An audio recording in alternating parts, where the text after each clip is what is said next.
this is magnesium. Why do aluminum specimen can behave differently as compared to magnesium? It can be elongated much longer than magnesium because their crystal structure is different. Look at this. Their crystal structure is different. Now, look at this. This is how atoms are packed inside aluminum. Now, this is how atoms are packed inside magnesium. It's very different. Now, we say this one has a face-centered cubic, but this one is a hexagonal close packed. The unit cell of different specimen will be different. Therefore, if you have a material inside which the atoms are packed this way, you'll be able to have more functions or more ways for the material to deform. If your atoms are packed in this way, it's not very easy for atoms to move with respect to one another. Therefore, this material can be stretched much longer before break as compared to this material.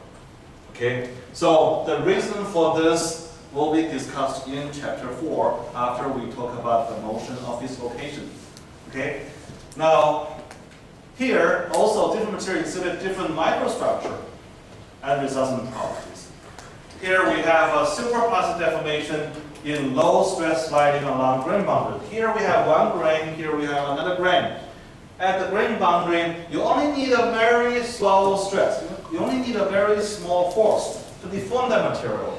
What is going to happen? Because that's all determined by the microstructure. So crystal structure will lead to a different property, and also microstructure will lead to different property.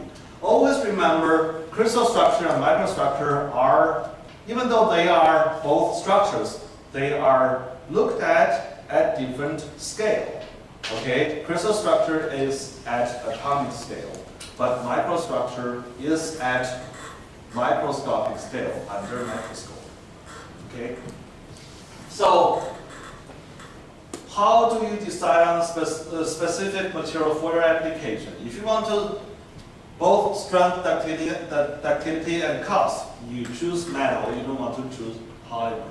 This is something we need to consider when you pick a material. Therefore, look at this: composition, bonding, crystal structure, and also the thermomechanical processing will lead to different microstructure. All this will finally define the material properties. So this figure schematically shows us the relationship between structure, processing, and properties. Also, here are some more examples of also properties depend on structure. Okay. Now, what can I tell from reading this figure? We'll be able to build some skills to read these figures after learning this course. Okay. Now, what is y? Y-axis is hardness. How hard that material is. This is a steel specimen. Now, what is the x-axis? Is the cooling rate. When you make the steel, you want to melt it first and then cool it down, right? It can be cooled down very fast. It can be cooled down in a very slow manner. For example, this is a material. Okay, if you heat it up to red hot, okay, to a very high temperature, then you throw it in water. It's gonna go to room temperature immediately, right? If you just keep it at room temperature, keep it in air, it's gonna be slowed down very slowly. Okay? Okay, so the hardness value of the material, how hard the material, is totally dependent on your thermal history, like cooling rate. For example, here we have 0.01, 0.1, 1, 10, 100, 1,000. Then if you increase the cooling rate, the material is going to be what? Harder and harder. Okay?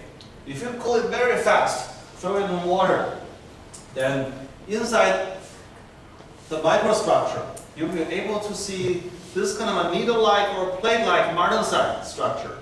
Then this structure is very hard.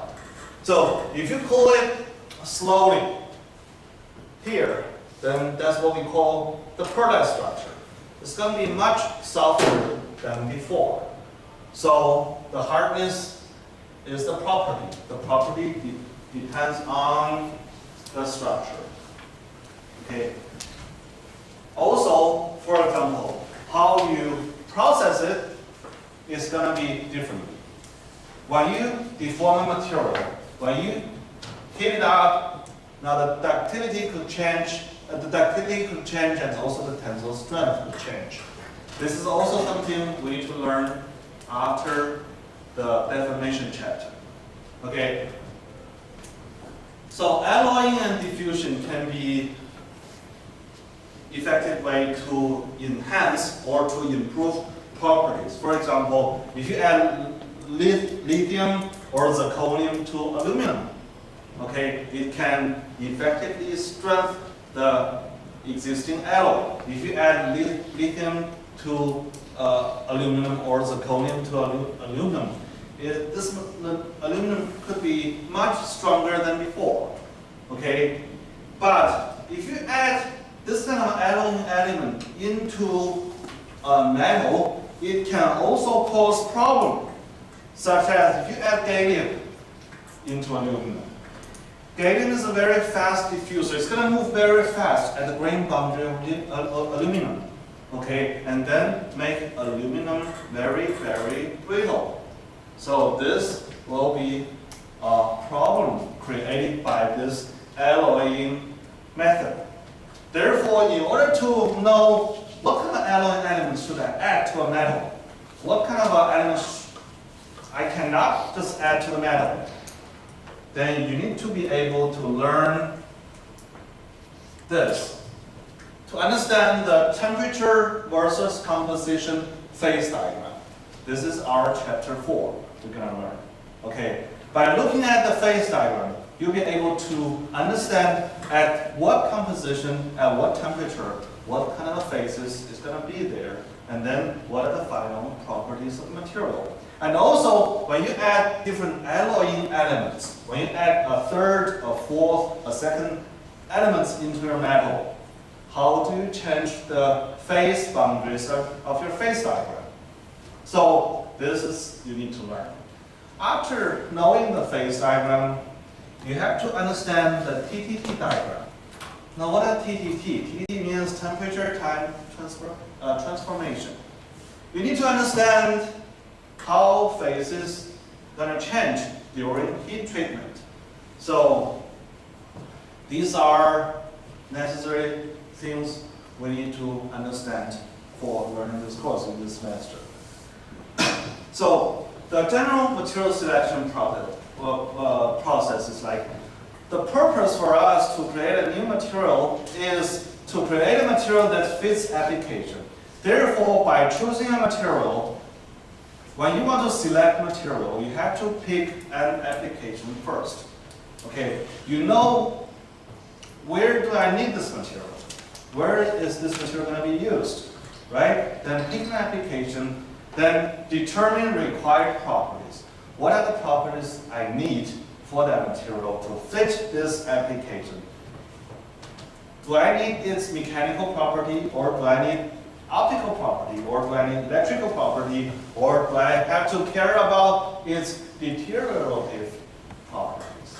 Okay, so once you have this in mind, then you have to identify some candidate materials. Okay, if I need, for example, mechanical property, I need a very good mechanical strength. Probably I want to choose metal, right? I don't want to choose a polymer to achieve a very high strength. So once you have your property in mind, you need to think about some candidate materials. When you have this kind of candidate material, for example, I need strength, then I pick metals. Then when you have metals, what you need to think about is identify required processing. By what way do I treat that metal to achieve